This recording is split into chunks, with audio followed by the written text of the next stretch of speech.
আমি যত অল্প বয়সে একটা মেয়ে,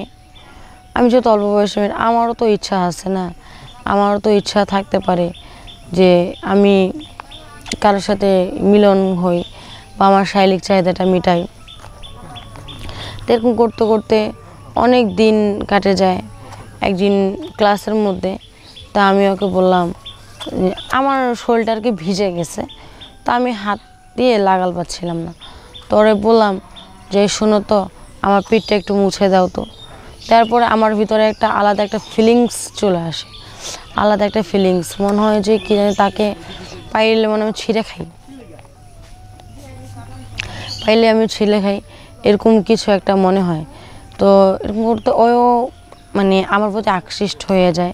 যেহেতু মেয়েরা হচ্ছে মোমবাতি আর মেয়েরা হচ্ছে আগুন, আগুনের কাছে কিন্তু মোম গেলে কিন্তু গলে যায়।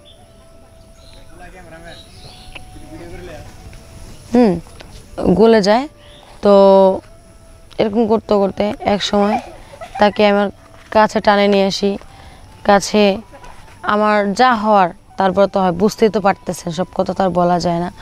সে আমার অনেক সুখ দেয়, অনেক চাহিদা দেয়, অনেক ইয়ে করে। এরকম করে বেশ কিছুদিন কেটে যায়। আমি ওকে কাছে ডাকতাম পার্সোনালি, মাঝে মধ্যে আমি আমার রুমে নিয়ে যাইতাম, নিয়ে যেয়ে শারীরিক চাহিদাটা মিটাইতাম।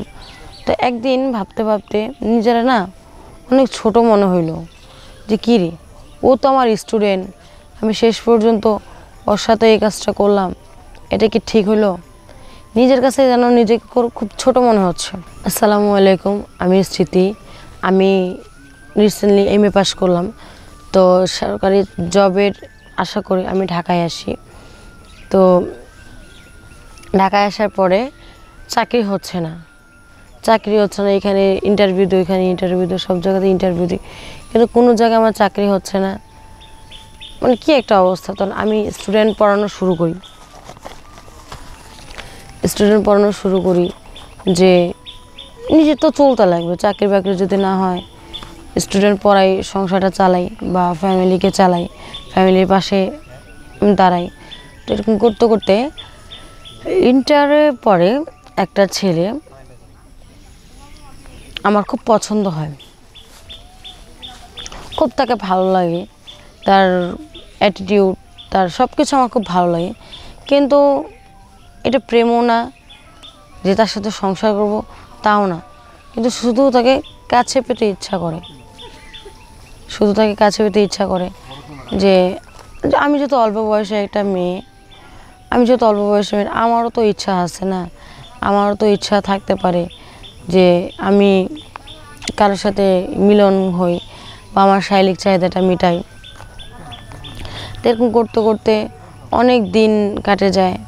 একদিন ক্লাসের মধ্যে তা আমি ওকে বললাম, আমার শরীরটা আর কি ভিজে গেছে, তা আমি হাত দিয়ে লাগাল পাচ্ছিলাম না। তো ওরে বললাম যে শোনো তো, আমার পিঠটা একটু মুছে দাও তো। তারপরে আমার ভিতরে একটা আলাদা একটা ফিলিংস চলে আসে, আলাদা একটা ফিলিংস মনে হয় যে কী জানি তাকে পাইলে আমি ছিঁড়ে খাই, এরকম কিছু একটা মনে হয়। তো এরকম করতে ও আমার প্রতি আকৃষ্ট হয়ে যায়। যেহেতু মেয়েরা হচ্ছে মোমবাতি আর মেয়েরা হচ্ছে আগুন, আগুনের কাছে কিন্তু মোম গেলে কিন্তু গলে যায়।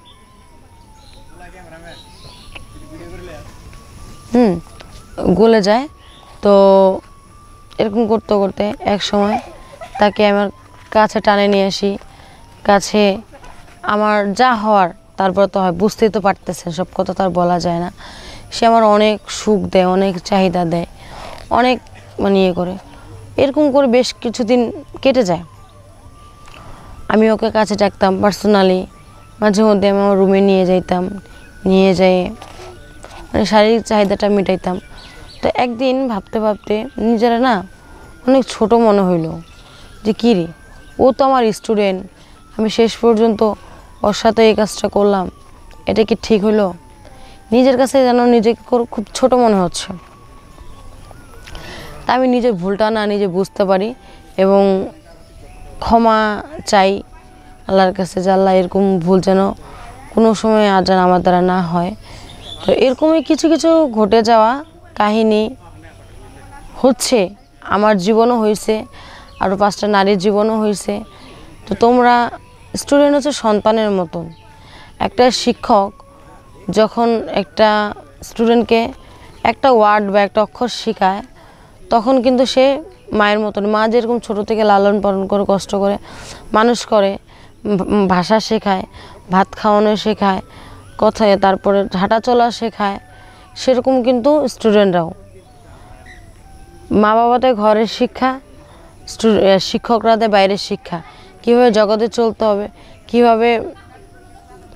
তো সেক্ষেত্রে সেই অনুযায়ী আমি এটা অনেক ভুল কাজ করছি। তো এরকম যেন অনেক শিক্ষকরা আছে, অনেক শিক্ষার্থীদের প্রতি আকৃষ্ট হয়ে যান, যে ভালো লাগে। আসলে এটা ঠিক না, এটা জাস্ট আবেগ। আবেগ দিয়ে কোনো কিছু হয় না। আবেগ দিয়ে কোনো কাজ করতে গেলে বিবেকের কাছে আপনাকে ধরা খেতেই হবে। এটা কোনো ভুল নাই, এটা কোনো ভুল নাই, এটার মাফও নেই। কারণ দেখা গেল যে আজকে যদি সে আমার স্টুডেন্ট হইতো, তাহলে কি স্টুডেন্ট না হয়ে যদি ছেলে হইতো, তাহলে কি এমন কি করতে পারতাম? এইভাবেই নিজের কাছে অনেক ছোট মনে হলো নিজেকে। তো বোনেরা, তোমাদের উদ্দেশ্যে একটা কথা বলতে চাই, তোমরা এরকম ভুল, আমি যে ভুলটা করছি, এই ভুলটা তোমরা করো না। কারণ তোমরা শিক্ষার্থীদেরকে সন্তানের চোখে দেখার চেষ্টা করো। আসসালামু আলাইকুম।